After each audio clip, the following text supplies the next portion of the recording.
What is up, SVSers? Welcome to the 84th edition of the SVS Audiophile Happy 84. Hour. I know. Wow. The count makes us sound old. I think that's Ed's age. Yep. Orson Welles, 1984. That's me. Coming out firing. Wow, that's good. All right. Well, welcome everybody. We are super excited tonight. We're competing with each other here. I think love all the energy in the comments. I'm not 84. We can go around and tell our ages another day, but let's just enjoy each other's company here. Thank you for all the comments initially here. We love the energy. We're super excited today.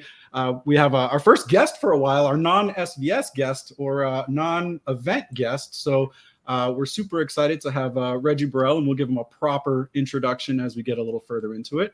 But little housekeeping for anyone who is tuning in for the first time. We will have 3 giveaways tonight. And Larry, I hope you have your notebook out there because I'm going to make you tell the good folks what our giveaways are. Oh, we're to that point already. Yeah. So the 3 are, we've got an SB1000 Pro subwoofer, followed up by a pair of Prime Wireless Pro powered bookshelf speakers. And then the Ultra Evolution Nano bookshelf speakers, which I don't know if we've given away previously. So it's pretty exciting. Nice. I don't think so. And eligibility for those prizes, all you got to do is leave a comment. So everyone who I'm flashing comments, you're all eligible. 1 comment gets you 1 entry. You don't get a million entries. 100 comments, you still only get 1 entry. That's right. So that's how we roll. And we will announce names live on the air for the winners. Reach out, get your contact information, and take care of getting those prizes shipped out. So this is actually going to be our last happy hour before the Halloween holiday. So, I thought for content recommendations, certainly we can talk about what we've been listening to or what we've been watching recently. But I thought maybe having a little bit of a theme of maybe some scary movies that either are your favorite from history or that maybe you haven't checked out that you will be interested in checking out. But before that, I'll just go around and ask how everyone is. Larry, you're just back from being on the road. Where were you? Yeah, I was in Minneapolis this week. I just got back about 90 minutes ago. I rushed home. I got on an earlier flight so I could come hang out with you guys because I was going to still be in the air. Nice, Larry. Next week, we're going out to Northern California. And Ed, Larry was saying that you're giving off Scott Stapp from Creed vibes tonight. Is that the look you're going for? Any story behind the necklace there? Yeah, I might have a hot date tonight. I made chicken pot pies and my significant other's coming over. So heck yeah. Hey, I can almost say, the only Creed song that I like is Torn. He actually sent me a text that said that after. Yeah, it's an amazing song. The rest of them, I'm kind of ambivalent about. But, well, I can almost smell the Drakkar Noir coming through the screen there. So you're definitely working it well. Got to give you props there. I got my Buffalo Trace here. All right. There you go. Proper setup for a date night. Yep. And Gary, how are you this evening? You look like you don't have the normal backdrop as you have in the past. Well, my wife Sylvia, when I was gone, decided that the Peruvian tapestry that's behind me, that everyone always says, "What the heck is that?" shouldn't be there, and so she hung a bunch of diplomas and things, for my life. So for sure, I'm blurring that. I'm doing great. I'm really happy to be with the SVS community. I forget, is there a question I'm answering? Am I answering about horror movies or no, not yet, or anything like that? General intros, just checking on how everyone's been. It's been 2 weeks, so it's the highlight of my week, hanging out with somebody. We did this interview, right, Nick? And they said, what inspires you about what you do? And I said, I first thing popped in my head is interacting with our community, interacting with the SVS community, whether it's virtual or in person. It's freaking awesome. So great to see everybody. It's my favorite part of the job too, as well, Gary. There's the day goes by the fastest for me when I'm on the phone interacting with our customers. Whether it be sales or high level tech support or even something administrative. It's just great to connect. You've had a lot of interactions, I think, these past week and a half, right? We had 17 Ultra Revolution launch, which created its own wave of interactions, and then 16 Ultra clearance closeout that we're doing that's been also generating a lot of interactions, right? Yeah, we're just jitterbugging in customer service, but it's a good problem to have, and there's tons of buzz and excitement about both of these products. So yeah, we're busy. Well, I know Gary wasn't teeing me up for a teaser there, and it looks like we may have lost his feed. I'm not the only one seeing that, right, gentlemen? Yep. Yeah, I Okay. think somebody You came went into dark. his room for a minute. But just to say, the interview that Gary was referring to is he'll actually be in the back page of The Absolute Sound, which is one of the longest running audiophile magazines in the country and in North America and possibly the world.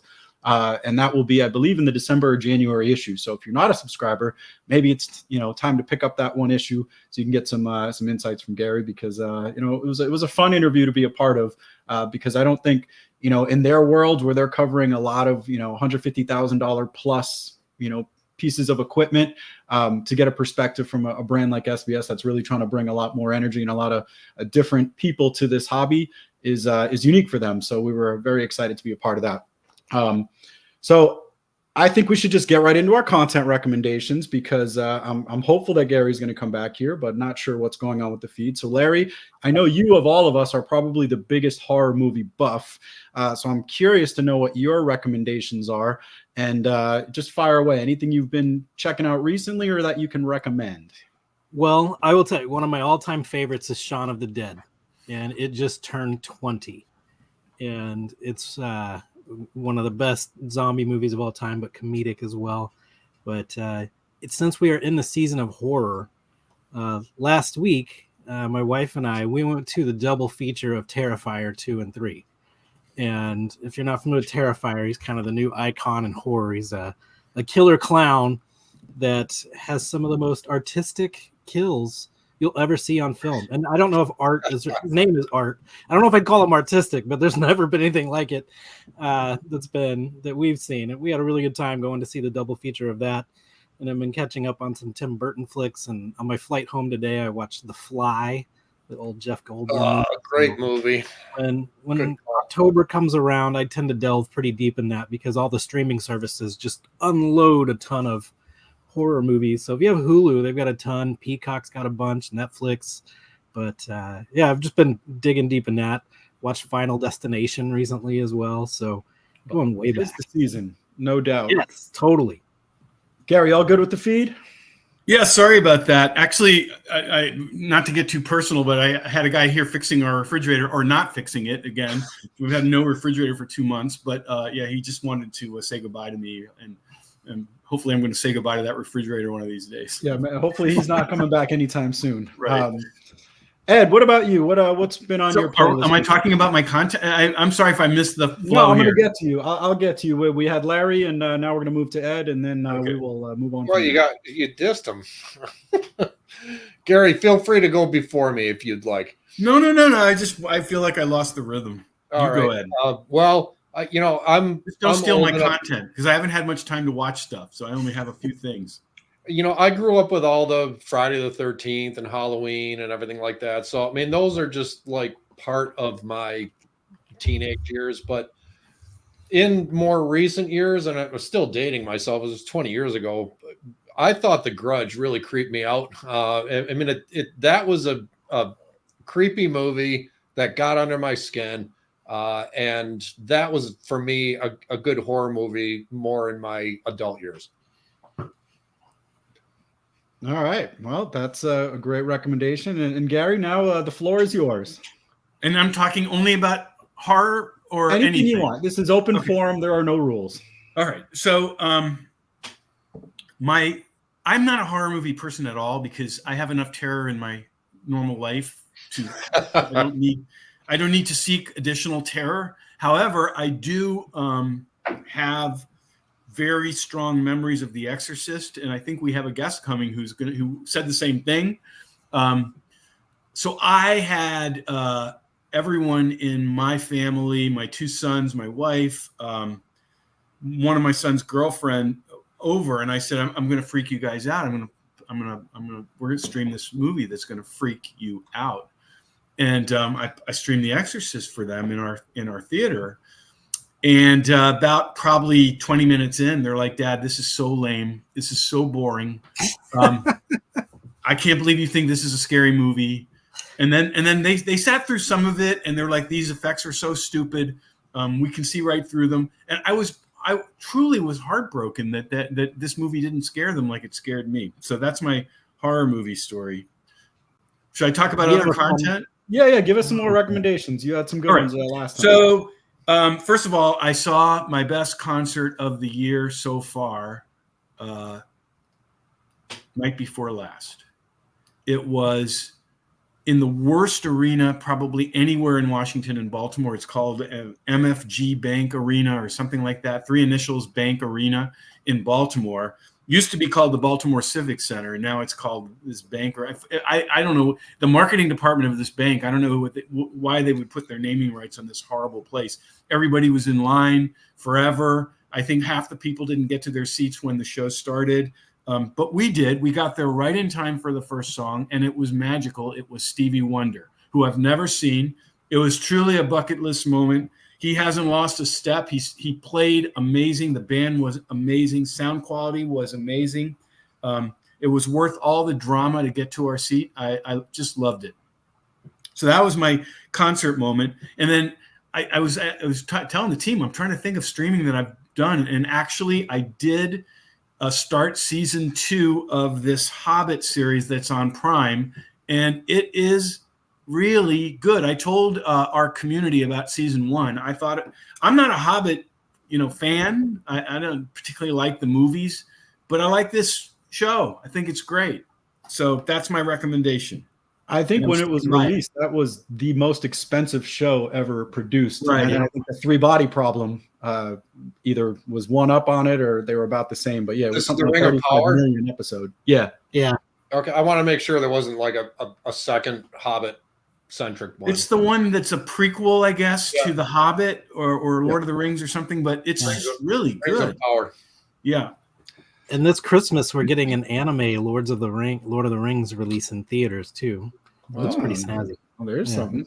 Somebody just mentioned American Werewolf in London. So good. That was a awesome horror movie with a lot of good special effects for the time and a lot of comedy too. So that definitely resonated with me. Good call. All right, I have a couple recommendations here and a little bit of a teaser. So first, music-wise, one of my wife's favorite bands. Hi, Alex. She loves the Cold War Kids, so we're going to see them in Providence here in a couple weeks, which I'm excited about doing that. Also, my favorite horror movie, and it's more of like a thriller horror. It's not really like the jump scare style, but Jacob's Ladder, which I've teased before many times on this broadcast, but I still haven't found anything that's more intriguing than that movie. It's a war movie. It's a horror movie. It's a thriller. It's sort of a mystery. It's got all the things that I love, and the soundtrack's amazing too. Tim Robbins, some of his best work. So there's definitely something worth checking out with Jacob's Ladder if you're into sort of thriller horror movies. And then we've been doing a collab with Jeff Rousio, who was actually a guest on the Happy Hour several months ago, and he's just basically a movie encyclopedia. So we're doing this series on our TikTok and Instagram where he just chooses 5 of his favorite demos, and for the Halloween spirit, he's going to do 5 of his best horror movie soundtracks, and I'll give you one of them. It's The Thing, the original with Ennio Morricone, who does the soundtrack, and that just has an incredible musical score that really drives the sort of horrific aspects of that movie. So that would be one of them. You can check out our feeds to kind of get the rest of them. And then he's also doing another one, the best movie screams of all time. So, just absolutely terrifying, like shiver your spine type screams from actresses and actors in movies. So not the Wilhelm scream, huh? No, unfortunately not. But if you check out our feeds here in the coming days, you'll be able to see those as we lead in closer to Halloween. Exciting stuff that we have going on. And I know not everyone's geared for horror movies, but 'tis the season. So if you get a chance, check them out. And I love all the comments too. I would just go through the comments if you want additional suggestions, because a ton of people are suggesting some great tracks as well. One quick update on an upcoming event. I think we mentioned it last time, but Audio Advice in Charlotte. We're going to be doing one of our Sonic. We're supposed to be there tonight, but we changed it, right? That's right. This was originally going to be the night we were going to be doing it, but due to some of the weather issues they were having there and the cleanup from the hurricane, we decided to push it back. And so November 14th, you can find it on Eventbrite to RSVP or our Facebook page. And we're expecting a really fun night with the Audio Advice team out in Charlotte. That'll go 6 to 8 p.m. giveaways, demos. We'll have both the Ultra Evolution speakers and the 17 Ultra Revolution subwoofers available for demonstration, and maybe some surprises in store too. So stay tuned for that event, and we'll be doing a live stream as well. Hey, somebody asked what movie has the best soundtrack. I think that's a really good question to ask, and I have my own answers to that. But outside the horror genre, how about A Quiet Place? That does that have are we music? talking music soundtrack? Yeah, no, Like I think they mean music. Like what? Okay, like score. Yeah. I thought you meant like sound effects. No, I think they probably mean what's the best soundtrack to like listen to. Which I'll kick it off because it immediately triggered an answer. The best soundtrack of a movie for me, for sure, in terms of just music, is Purple Rain, which tells you how old I am, but it really is a phenomenal piece of work. But in terms of sound quality and composition, you're not going to like this, Larry, because I know you like all these Hans Zimmer ones. I think the one for The Social Network that was Trent Reznor. Trent Reznor and Atticus Ross from Nine Inch Nails did that. It sounds amazing, and it's really good music. Yeah. Electronic kind of music, but really good. Okay, so I answered it from my perspective. Larry, you want to go second? Yeah, so we're talking soundtracks. It's, you got to put The Crow or Singles up there for music. But for a musical score, Last of the Mohicans for me was the one that really got me into the orchestral side of music. But I think maybe Interstellar or really anything that Hans has done for Christopher Nolan. Oh, lots of people are saying about Tron, which we used a lot, didn't we, guys? That's true. The second Tron. Daft Punk, baby. We get a new Tron next year, too. Oh, is that? Well, look at that. I didn't know there was a new Tron coming. Well, I'm going to take the easy way out here. And this is not so much because I think it has the best music, but actually it just turned 30, which really sort of dates us a bit. But Pulp Fiction introduced me to a lot of new music that I had never heard before. And I thought that soundtrack just sort of turned me on to some things that I probably would have never listened to. So Pulp Fiction, turning 30 just happens to be one of my suggestions. Did you see the image of all of them getting back together the other day with Harvey Keitel and Travolta and Uma Thurman, Samuel L. Jackson? Harvey Keitel is like the coolest Mo on the planet. So that guy's still sweet. There. I mean, I'll be Gary's comment notwithstanding. Gladiator, amazing soundtrack. I could listen to it I'll probably listen to it 100 times, and I'm not sick of it. And I'll go way back and throw Tommy in there from the Who. But that was not the it was like this knockoff version of it in the movie. I'm gonna have to call foul on that, Ed. It's not the real Tommy. We have that pinball machine. So wow, the suggestions are coming fast, Pierce. I'm gonna have to go through these comments, and we're gonna have to write our own separate blog with all these recommendations and possibly do some additional. Yeah, that's a good idea. That's a fun thing. I think people will like that. Vince, I hope you're paying attention behind the scenes and taking notes, because there's some great options here. All right, I think we should get to our first giveaway and then bring our guest on. So the first giveaway of the evening is a SB1000 Pro subwoofer, and the winner of that sealed cabinet subwoofer is Daniel Magnuson. Daniel Magnuson, congratulations. Congratulations. Yay, Daniel. All right, well, I am very excited about this guest. He is a multi-platinum recording artist and producer. He's a voting member of the Recording Academy, and also a driving force for one of a whole music genre that didn't really exist before he came along with some of his colleagues. His name's Rheji Burrell, and so happy to have you on the Audiophile Happy Hour. Rheji, how you doing this evening? Thank you, guys. You don't have an applause track? Like, you don't press the button? That's what I was waiting for. There you go. Welcome, Rheji. Well, thank you so much, gentlemen, for having me.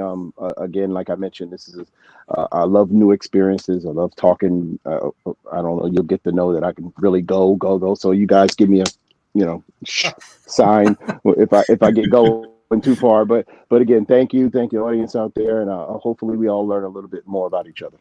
Yeah, well, let's dive a little bit into your background You because got to acknowledge Rheji for sporting the colors. Come on. Oh, He's that's representing. true. Yeah, Rheji is also an Thank you, SVS Rheji. owner. Mhm. We try not to make it too much about infomercial, but the fashion there is definitely top notch. So I got to give you props That's right. for That's right. supporting the colors. Thank you guys for the fits. Yep. And when you guys have the runway show in Fashion Week, just let me know. I'll be glad to kind of strut my stuff down there. You are on point. You gotta diversify. You gotta diversify, right? So you'll have the Coley line coming out soon, and there it is. Very nice. Well, let's dive a little into your history because you were part of the driving force, like I said, in a sort of an experimental music genre called deep house, which is really originating in clubs in New York City. So how did that come to be? What was your inspiration? What sort of led up to all of that? And you guys are going to be so disappointed with me. I think I'm just like every other rock and roll guy. Girls. That's it. I mean, it doesn't get any more than that. That's what inspired me. Yeah, well, what happened is I was teaching martial arts at Rutgers University. And I've always been a musician. I guess everybody pick up a guitar here and there. So, let my mother tell it. I'm a twin. I'm an identical twin. So imagine two people like this walking around. So yeah, that's me and my brother. But from the womb, I always was attracted to music. Had a innate ability to just hum stuff and bang. I was the guy in school banging on desks and rapping for no reason and singing. So I always loved to create music. I love to mimic the sound of the day. So if I heard something from the soft rock genre or rock and roll or R&B, soul, funk, whatever it was, I initially tried to just mimic that because I don't know if you guys remember, I don't know if you're as old as I am, but in the 70s, the big thing was martial arts and music. Remember that, like everybody jumped into the kung fu movies and right, and then you had the soul era with the pips and everything. So I was brought up in that to where you had to have martial arts and music, and that's coincident. It's kind of what I do these days. The only two things I do is martial arts and music, right? So what inspired me to get into really creating it on a ground level was I was teaching martial arts at Rutgers University, and then there was a DJ that was influenced by what was going on in Chicago. Chicago really invented the experimental dance music after disco faded. So people still needed something to dance to. So without the ability to have a whole orchestra like the Philly sound and all that, they gravitated towards samplers and drum machines and things that were disposable to your real musician. We didn't want drum machines. We wanted drummers, but we'll use the drum machine. But the kids that I grew up with, that's all we had. Like if you dig in the garbage and you find a drum machine, that's my drummer, right? Because I don't have a drum set. But to get into the real reason why is when I right across the hallway from where I was teaching martial arts, a DJ was playing this house music stuff, this real organic, deep house music, and the girls were scantily dressed dancing to it. And I was like, wait a minute, so this is right across the hallway, so I get into dancing and everything. So really the environment inspired me to make the kind of music because it seemed that I had the skill enough to make underground music. I don't know anything about orchestration at that point and everything, but to grab a drum machine and just say, move your body, jack your body, move your, that was easy. I'm sure I could do that. And the girls, and it was readily available. It wasn't a real genre, if you will, just yet. So to give a tape or cassette tape to a DJ to play something that no one else has, that was the marketplace right there. Like I could do this in 15 minutes, hand it to the DJ. I get into the parties free. I'll just say my name in the record or something, and everybody's like, "Oh, it's Rheji Burrell. It's a Burrell Brothers." So that was just the entry of becoming a pro because I started making a little bit of money, getting to the clubs, a little bit of notoriety, and from getting kicked in the face as a martial artist or getting girls' phone numbers. That was an easy decision to make.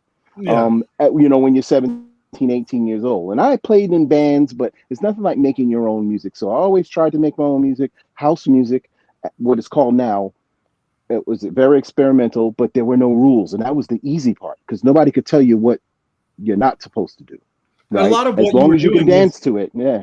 Yeah, a lot of what you were doing was taking like some funk and some other elements from other genres and making it, blending it with sort of electronic music, which house really music hadn't had no rules. So whatever I knew musically, and I grew up in a household that played everybody from like Conway Twitty, the Carpenters are one of my favorite groups. Then you got Lakeside with funk and all the R&B. So I get to pick and choose how this puzzle works, just as long as you can dance to it. That was the only rule. It had to be up tempo enough to dance to, and that suited my needs. Just because I really, again, I knew how to create what I heard, so all I had to do is apply that and give a DJ a tape, and I'm in.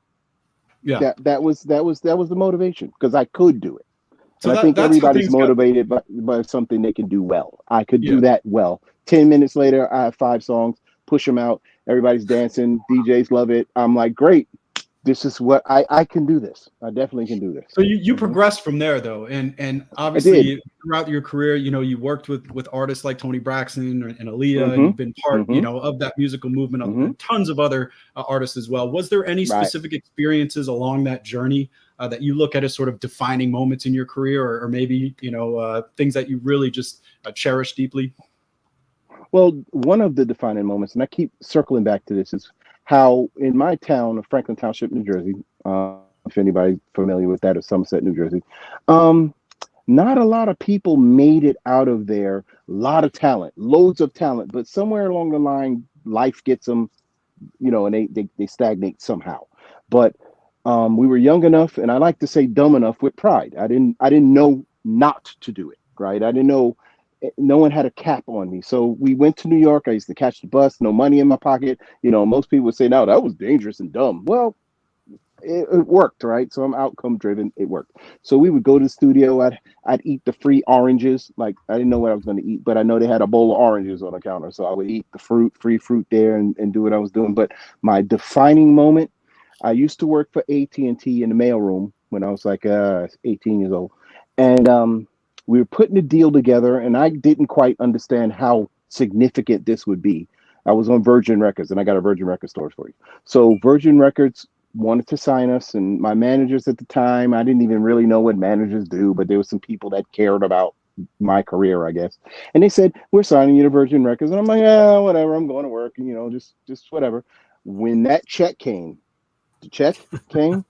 and I was at work when a friend of mine kind of went to my mailbox, got it, brought it to me. And I looked at those zeros behind it. I said, ooh, so I don't need this job. And I showed it to my boss. I showed it to her. I said, I'm gone. And she was like, bye. So I don't know how that is the turning point from becoming an amateur to I now have to do this for my livelihood, because I just quit my job. I don't know what else to do. And they paid me a hell of a lot of money for a 20-year-old. Right. Yeah, the next thing I know, I'm on a flight overseas to Europe, you know, taking album cover pictures, and still I'm a deer caught in the headlights. The only thing that kept me sane is that I was with my brother. Other than that, I probably wouldn't scared as heck. But he's there. That's my dog. Whatever. Let's do it. Long as he's here, he's cool. I'm cool. Let's go. So the defining moment was the check from Virgin Records said, it's real now, man. It's real. Take yourself seriously, because you just made more than any 10 people you know in a year. You made it in a day. Great. Yeah. So let's talk a little about audio, because I know you're big into education in terms of, you know, teaching the next generation about, you know, how to use some of the new tools and some of the technology that's out there. But just from like a very base level, somebody who's entrenched in the music making business, you know, how should a great speaker sound from your trained ear? Well, that's there. To me, there are two categories, basically two categories of speaker that I know I have to have around when I'm making or doing anything. One is going to give me the truth, and which is sort of cerebral. It's got to make sense technically so that it translates across different mediums. And then there's the one that's the studio monitor, correct? The first one. That's a flat studio critical listening type monitor where you know how long the reverbs are. You really get a true picture of what's going on with placements and effects and things. You really understand what you're doing.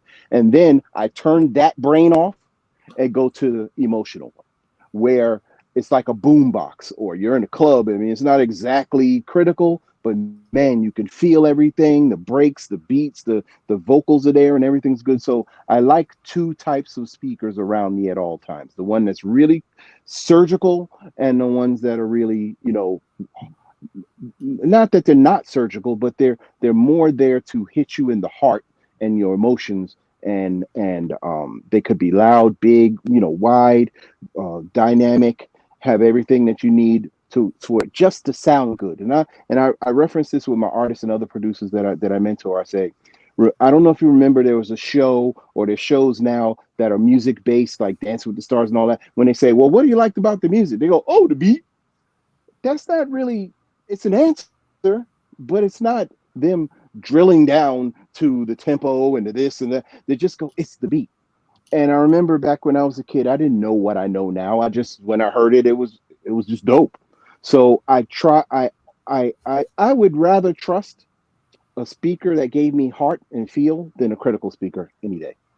Because not everybody has, the critical speaker, right? They all have iPods and regular. So I would trust that before I trust the critical speaker. So if I had my choice, the heart and soul rather than the mind and technical any day of the week. And I used to carry a little Radio Shack box. Here I'm going to the Hit Factory, multi-million-dollar installation. I'm producing Grammy Award-winning artists, and then I pull up a little box. You see those? I know you're showing us the M audios there. Those are the AV ones. Those are not like the flat critical, but I get enough information from there. But if I don't have them on the wall now, but I trust some critical listening headsets, and I go to the car. I try to put it on every type of system that I can put on, from cheap, again, from my Beats earphones. I have just a regular computer speaker. I got you guys the So I wanted to add, obviously I'm Mhm. fishing here a little bit, Mhm. but it's very clear you got the prime bookshelves there, and I'm just Mhm, curious, mhm. what was sort of the thinking, and what about those is helpful in terms of your mixing and mastering, as far as this whole spectrum and this picture you're painting of all these different ways that you have to listen.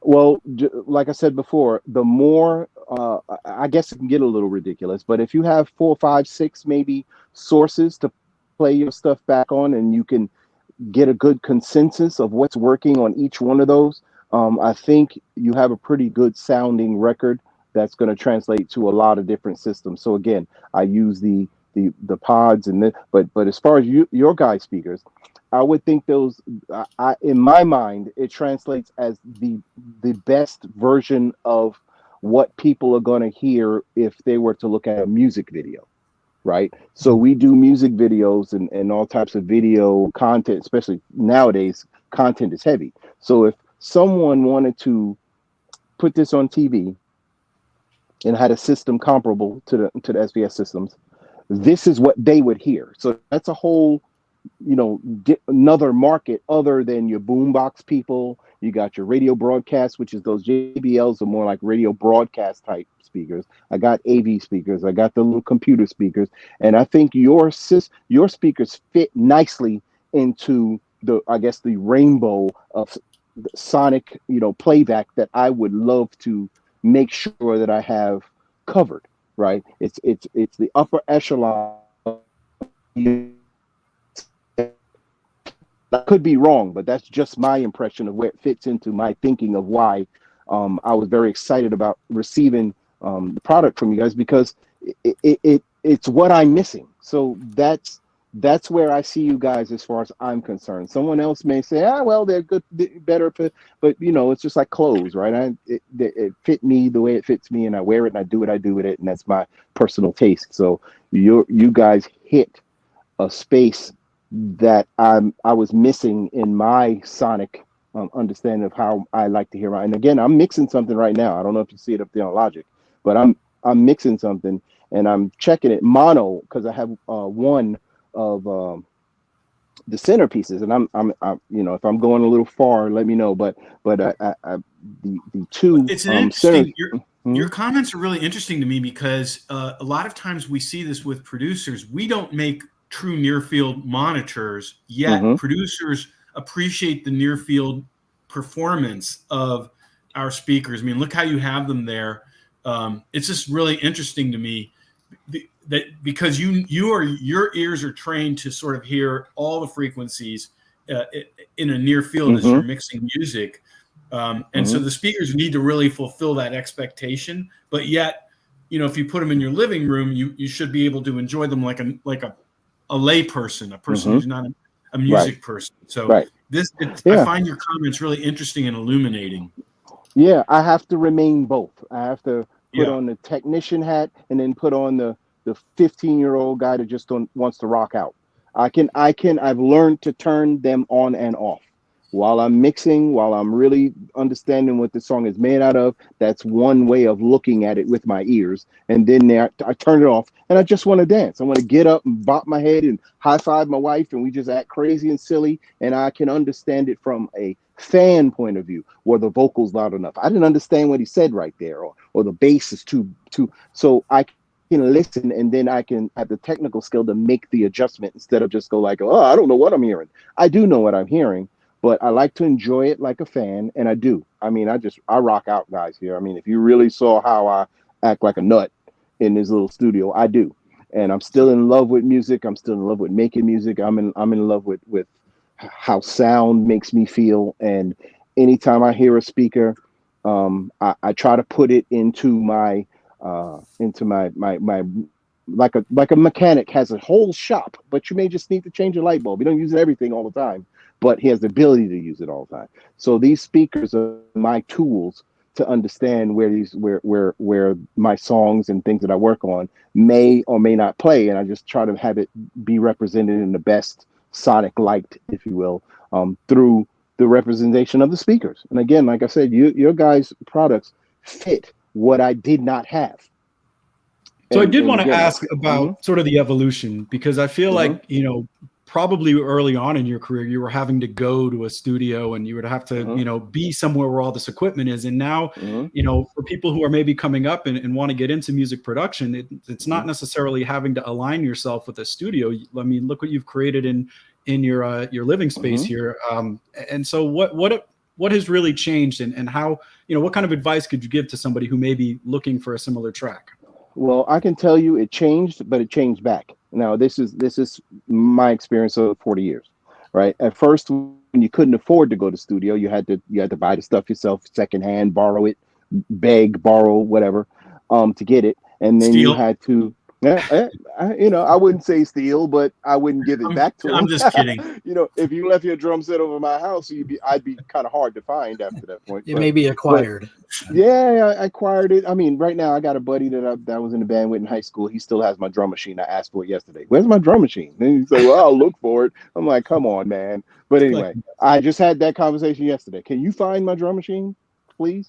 But anyway, so we had to become home studios, because there's no way on earth a 19-year-old guy, or at least people I knew, didn't have $100, $200 to go into the studio every time you got an inkling of a song in your brain at 2:00 in the morning. So just from the being around it and being able to access and create when you wanted to, you're sort of forced to have some kind of prosumer or even amateur, maybe some leftover broken pro stuff, where you got to get your ideas out. And that's the fight that, creatives have all the time. Is you got to have your own stuff. So I would, urge everybody to get something. I don't care if it's just a laptop, some kind of recorder in your phone. I don't care how you do it, but you have to have some way of making a master. And, I don't want to get technical, but a master recording of what you're thinking, right? So back in the day, we were forced to go to the studios. And I'm going to say forced, because the bigger record companies, and I don't want to really pinpoint anybody, the majors,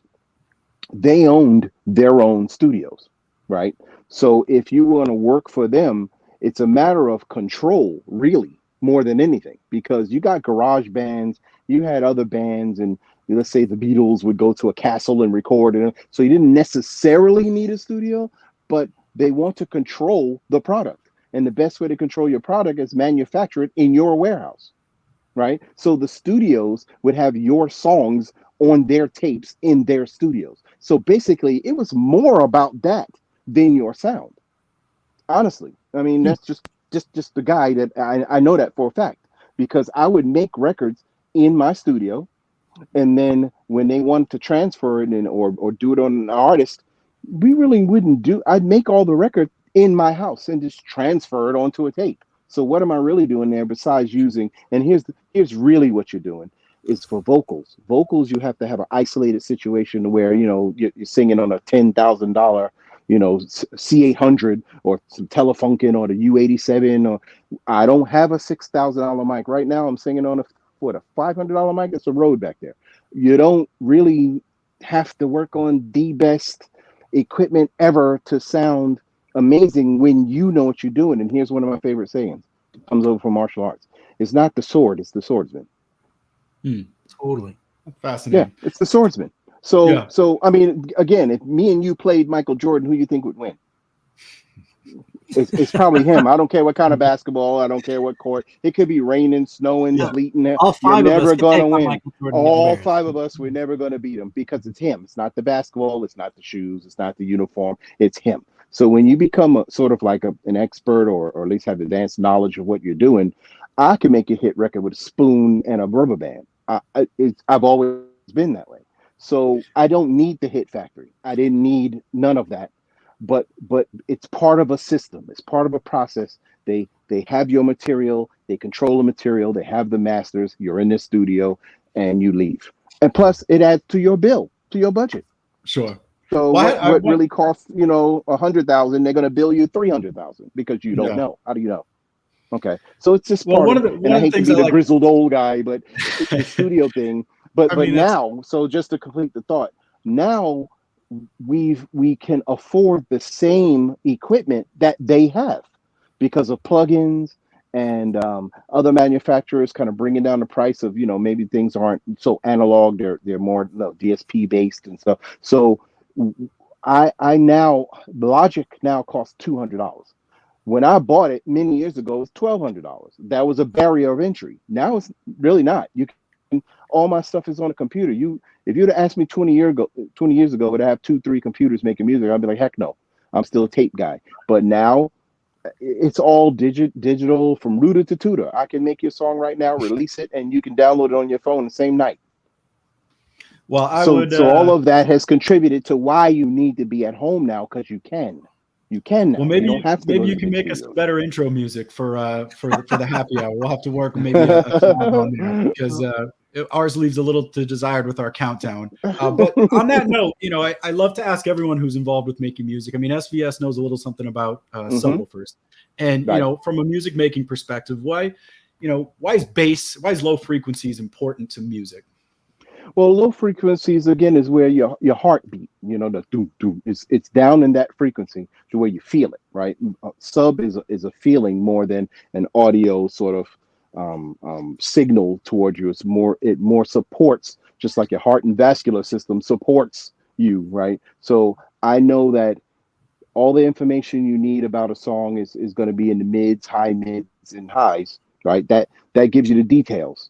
But what gives you the heart and soul of a song is going to be that thump from the kick, the bass, and everything out down low. And now that the dynamic range of music is just from 25 to 20, right, all the time, right? Everything. I mean, I've seen there are pop songs now that just have more bottom than like rap music, right? It's sort of, we expect a full dynamic range in a song. I don't care what it is.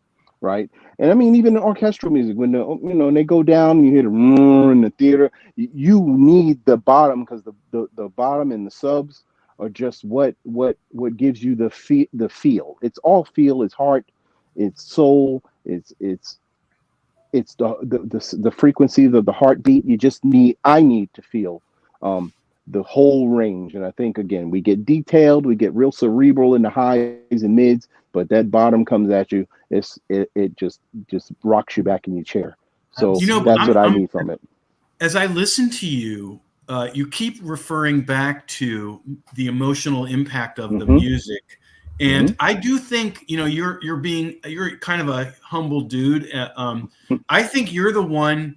You say it's the swordsman, not the sword, but I think you're the one that connects the artist to the person experiencing the music and creates a lot of the emotional impact. And a lot, and we're all about that too, because we're all about sound.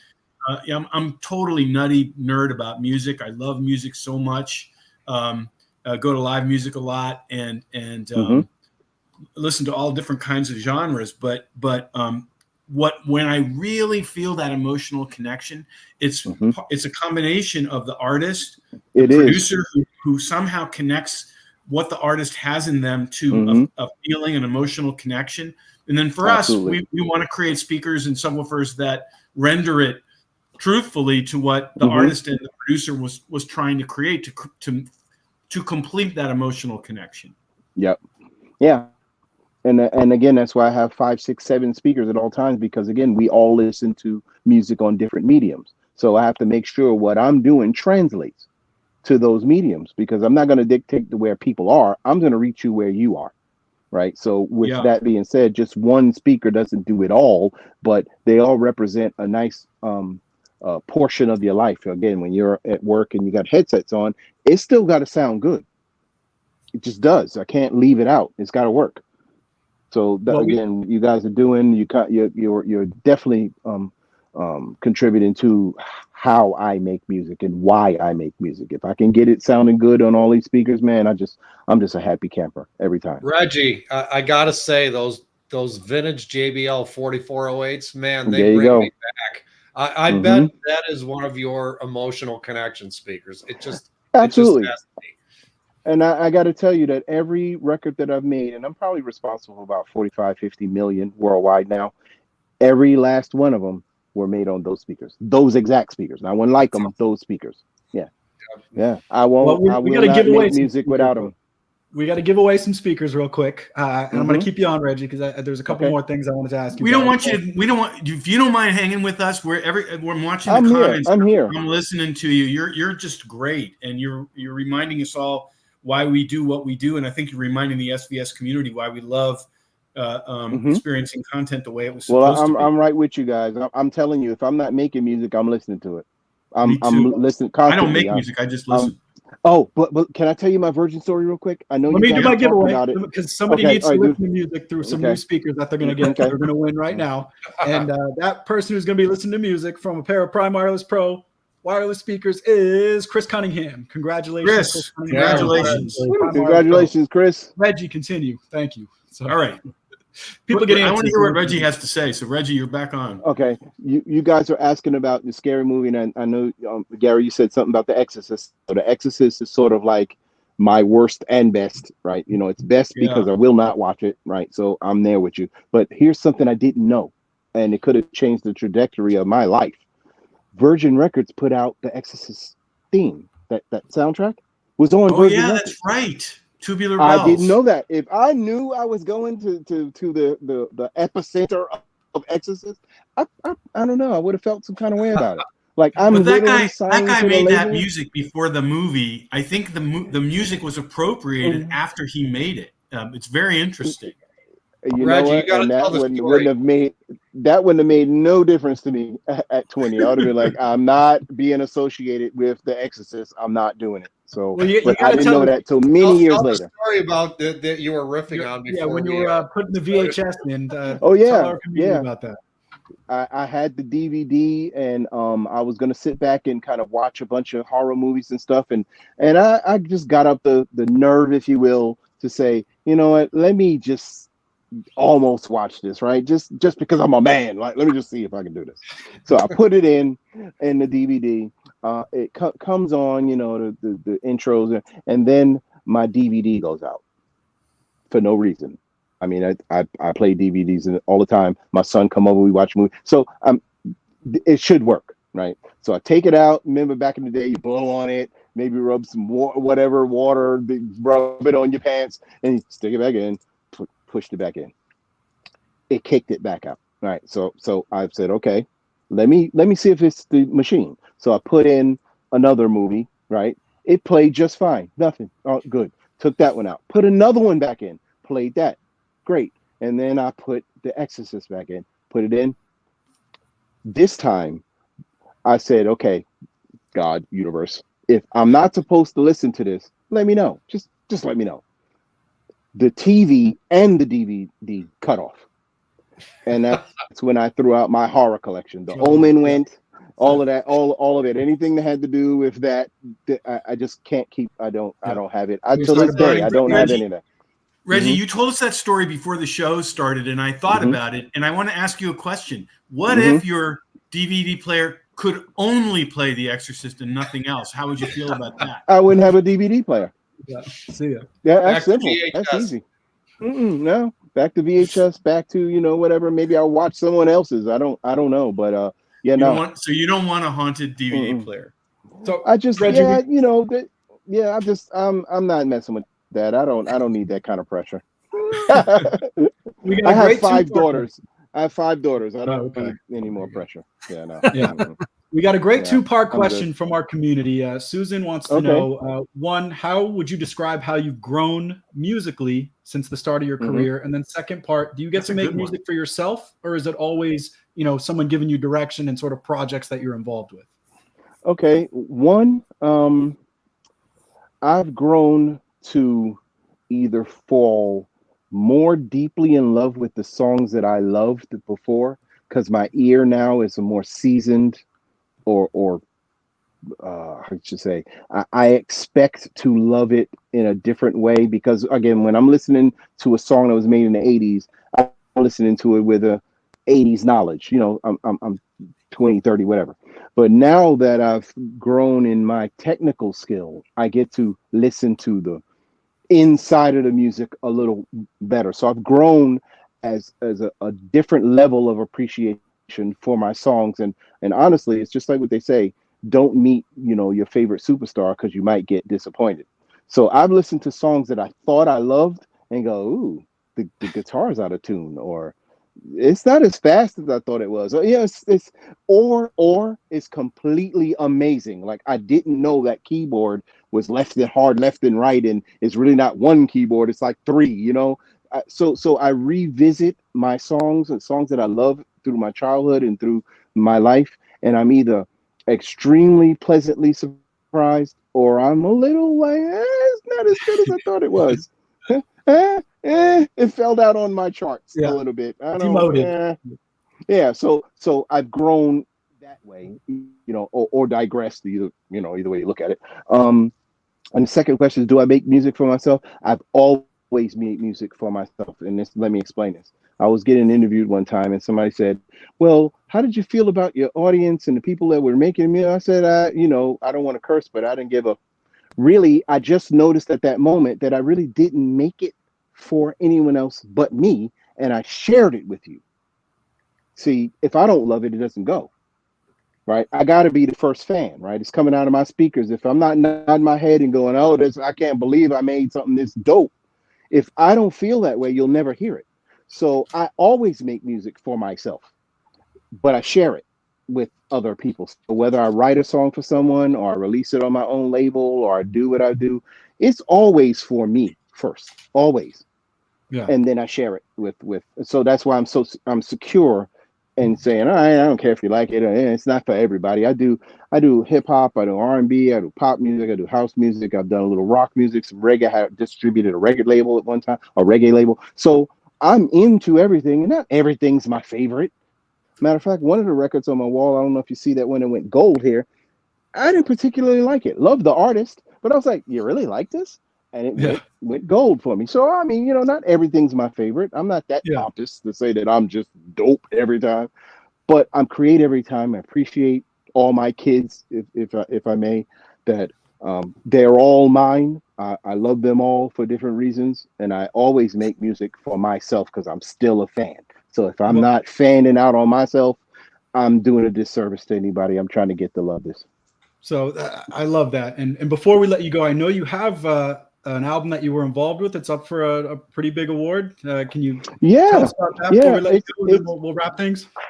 Yeah, it's one of the projects that I released, and people in the community, the house music community. It's the Utopia Projects. It's a moniker from my new group label, who's now distributed through Defected Records, BMG in UK, which we throw out a lot of stuff with, and again, very experimental New York underground, which we were, I guess, credited with of coming up with, and we do a lot of different stuff. But that project, and to answer the person in the comments, that was for me. I don't, that's for me. It was on, my label. I make something all of a sudden, I get an idea, I hear a melody, I hear whatever, I make it.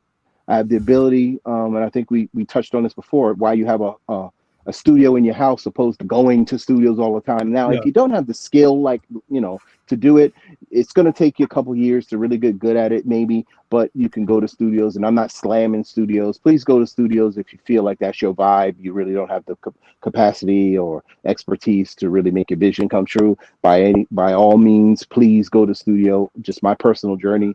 I've always played in bands. I'm a multi-instrumentalist. I sing, I write. So I kind of figured it out over 40 years, right? So if you don't have 40 years to be like me, go to studio. But with all that being said, again, we're back at making music at home. Please be your direct source, right? Get better at it. Sharpen your sword, if you will, because if there's no one in between you and your vision, it's as pure as it can be. But if you need help, get help. I get help. If I need a solo beyond my, skill, I call one of my guys. If I need a mix that are just not coming together for me, I call on one of my Grammy Award winning mixers to mix it. So I still get help when I need it. But for the most part, if I'm satisfied, it's as perfect as it needs to be to me, it's gone. So that project that's up for consideration is something I did right here, mixed it, mastered, recorded, and on my records, if you ever read it, it says Everything by Rheji Burrell.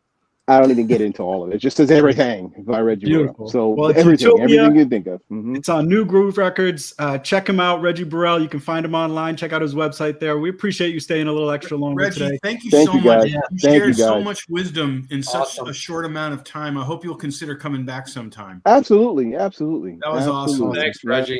Take care, my man. We'll talk soon. Thank you, guys. All right. Bye-bye. Bye. So, Wow. when he mentioned, great. I wanted to bring I'm this watching up. the comments. We thought we were going to go till maybe quarter of with Rheji, but I'm watching the comments. People were loving it. He was awesome. I thought it was And great. as soon as he said martial arts and music, I immediately heard The Glow from Willie Hutch.